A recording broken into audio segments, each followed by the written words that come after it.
Have you ever tasted something so good that you forgot to ask what made it taste that way? Something so addictive. You just kept coming back for more until one day you discovered the truth and wished you never did. Before I tell you this story, make sure you hit that subscribe button because what you're about to hear will change the way you look at street food forever. Now let's begin. It started at Greenfield University, one of the busiest campuses in Nigeria, a place where life never seemed to slow down. Between lectures, group projects, and late-night reading, students had one thing in common: their love for Baba Sule's dried meat. Baba Sule was a man in his early 50s, dark-skinned, tall, with deep lines of struggle on his face and a voice that always carried a soft laugh. Every afternoon around 2 p.m., he would arrive at the campus gate pushing his old wooden cart. Smoke trailed behind him, and the sweet aroma of kilishi and suya would spread across the air like magic. "Na Baba meat be this so!" the students would shout. He would smile, revealing a few missing teeth. "Na fresh meat, oh!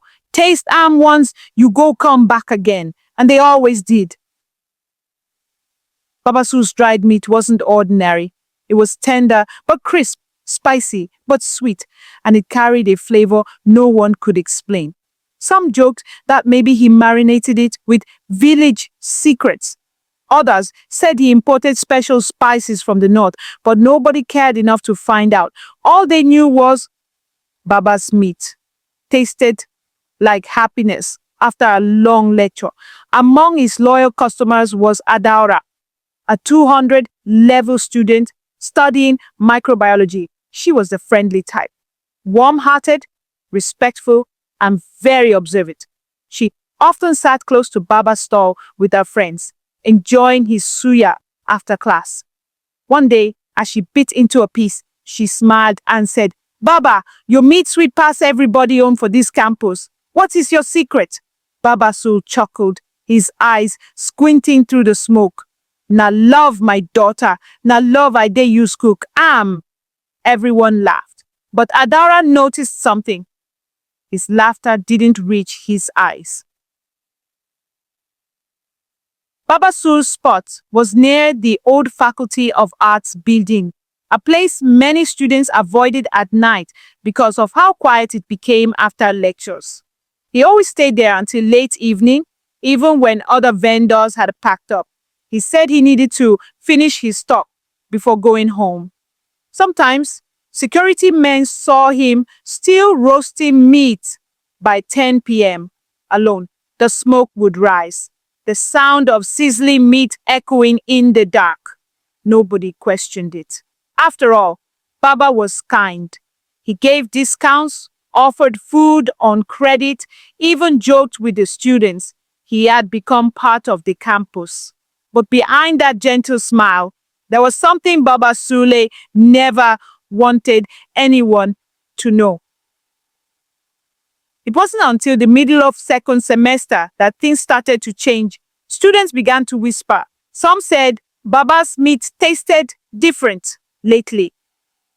Too soft, almost like it wasn't cow meat.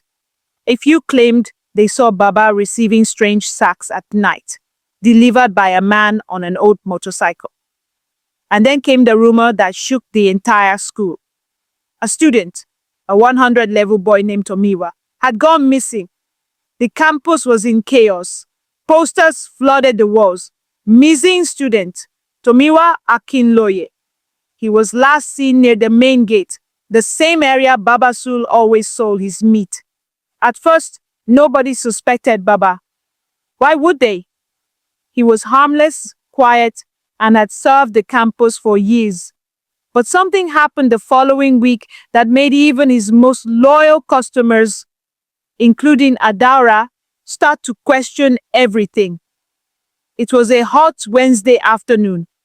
Adaura had just finished her practical class and decided to buy her usual dried meat. She walked to Baba's spot, expecting his cheerful greeting. But instead she found him sitting alone, staring at the fire, lost in thought. When he noticed her, he forced a smile. Ada, my daughter, you come again. You want small or big portion? Big one, Baba, she said, handing him her usual 500 naira. He cut a few slices, but as Adaora bit into the first piece, she froze. Something felt wrong. The texture, the smell, the taste. It was still spicy, but the flavor underneath was strange, heavy, metallic. Baba, this one not too sweet today, oh, she said softly. He looked up at her, eyes darting quickly. Ah, maybe I use small salt. No worry, tomorrow it go better. But Adaora couldn't shake the uneasy feeling growing inside her.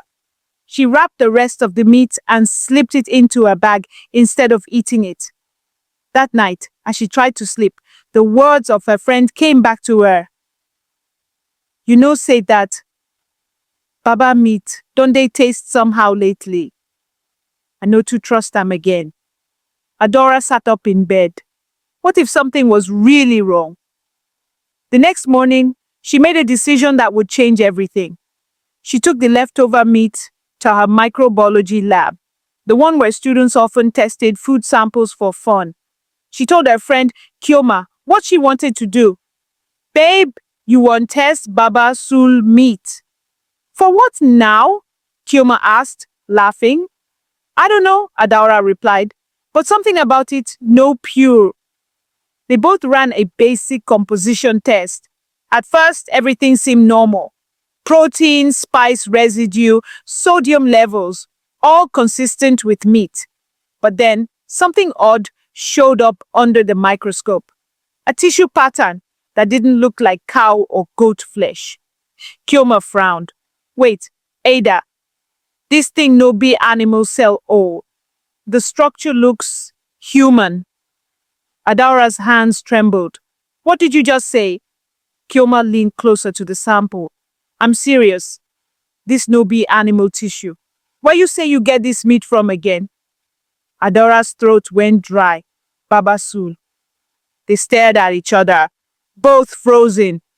And in that silence, the sound of the evening call to prayer echoed faintly through the window. For the first time, Adaora felt fear crawl into her chest like cold water. What if the rumor about the missing student wasn't just a coincidence?